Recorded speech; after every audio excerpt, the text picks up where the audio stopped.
ছানা দিয়ে মজাদার সন্দেশের রেসিপি শেয়ার করছি। আমি এই ছানার সাথে মাওয়াও অ্যাড করেছি, তবে আপনারা চাইলে শুধু ছানা দিয়েও এই সন্দেশটা তৈরি করতে পারবেন। আসসালামু আলাইকুম।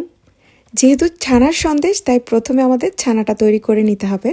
আপনারা কতটুকু ছানা তৈরি করবেন সেটা আপনাদের উপরে নির্ভর করবে, তবে এখানে আমি 4 লিটার দুধ জাল করে ছানাটা তৈরি করে নিচ্ছি। এখানে আমি 8 টেবিল চামচ ভিনেগার নিয়েছি, সাথে সমপরিমাণ পানি দিয়ে এই পানিটা তৈরি করে নিয়েছিলাম। দুধে যখন বলক এসেছে তখন এই পানিটা আস্তে করে মিলিয়ে দিয়েছি এবং কাঠি দিয়ে নেড়ে ছানাটা তৈরি করে নিয়েছি। তবে আপনারা আপনাদের মন পছন্দের যে কোনো কিছু যোগ করে এই ছানাটা কেটে নিতে পারেন। যেহেতু ভিনেগার দিয়েছি, তাই এই ছানাটাকে খুব ভালো করে ধুয়ে নিচ্ছি, যাতে করে এর মধ্যে ভিনেগারের কোনো গন্ধ না থাকে। বাড়তি পানি ঝেড়ে ফেলার জন্য আপনারা চাইলে এটাকে এভাবে ঝুলিয়ে রাখতে পারেন।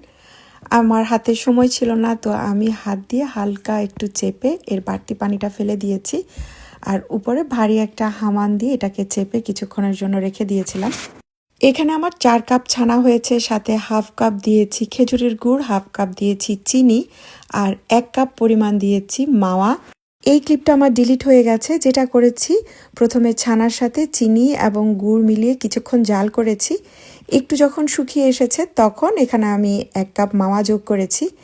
এরপর আসলে তেমন কোনো কাজ নেই, শুধু নাড়তে থাকবেন। নাড়তে নাড়তে যখন দেখবেন এভাবে মিশ্রণটা একটু শুকিয়ে এসেছে, তখন এখানে আমি হাফ কাপের মতো দিয়ে দিয়েছি গুঁড়ো দুধ। মাখা সন্দেশ অনেকটা নরম হয়, তবে এটা মাখা সন্দেশের মতো হবে না। এটা কিছুটা শক্ত হবে, তবে প্যারা সন্দেশের মতো শক্ত হবে না। তবে আপনারা চাইলে এটাকে প্যারা সন্দেশের মতো শক্তও করতে পারেন। এখন মিশ্রণটা ঠিক যে পর্যায়ে আছে, এই পর্যায়ে আপনারা চাইলে 1 থেকে 1.5 টেবিল চামচ ঘি যোগ করে এটাকে নাড়াচাড়া করে নামিয়ে নিতে পারেন। এই সন্দেশটা খেতেও ভালো লাগে, তবে আজকে আমি অনেকটা শক্ত করে নিচ্ছি। চিনি যোগ করেছি, তাই এটা এমনিতেই আঠালো হবে। এখানে বাড়তি কোনো ধরনের কনডেন্স মিল্ক বা আঠা করার জন্য আর কোনো কিছুই দিতে হবে না। আরেকটা জিনিস হচ্ছে, এখানে কোনো ধরনের গরম মশলা আমি ব্যবহার করছি না। মাওয়া এবং দুধের মিশ্রণে খুব সুন্দর একটা ঘ্রাণ এই সন্দেশে থাকবে। এখন ঠিক যে পর্যায়ে আছে, আপনারা চাইলে এই পর্যায়েও নামাতে পারেন, তবে আমি আর একটু শক্ত করে তারপর নামাচ্ছি। মিশ্রণটা বেশ আঠালো, তবে এখন শক্ত মনে হচ্ছে না। এটা যখন ঠান্ডা হবে তখন বেশ খানিকটা শক্ত হয়ে যাবে, অনেকটা হালুয়ার মতো।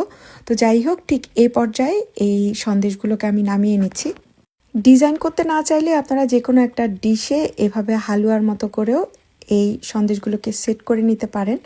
ফ্রিজে রেখে দেওয়ার পর যখন শক্ত হয়ে যাবে, পরবর্তীতে আপনারা আপনাদের পছন্দ মতো কেটে নিতে পারেন। তবে আজকে আমি বরাবরের মতোই আমার সেই পছন্দের ডাইসগুলো দিয়ে সন্দেশগুলো বানিয়ে নিচ্ছি। ছানার সফট বা মাখা সন্দেশের রেসিপিও আপনাদের সাথে শেয়ার করেছি। সেই সন্দেশকেও আপনারা চাইলে এভাবে ডাইস দিয়ে ডিজাইন করে নিতে পারেন। তবে অনেকেই তখন কমেন্টস করেছেন যে আপু, ডাইসে দিয়ে ছাপ দিলে এটা প্যাচপ্যাচে হয়ে যায় বা উঠতে চায় না।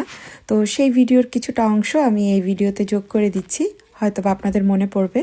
আসলে সন্দেশ যদি ভালোভাবে পাকানো না হয় বা ফিনিশিংটা দিতে না পারেন, সেক্ষেত্রে প্যাচপ্যাচে হয়ে যায়। দাওয়াত বা ঈদের টেবিলের জন্য এই সন্দেশ পারফেক্ট একটা রেসিপি। আশা করছি আজকের রেসিপিটা আপনাদের ভালো লেগেছে। আজকের মতো বিদায় নিয়ে নিচ্ছি। আসসালামু আলাইকুম।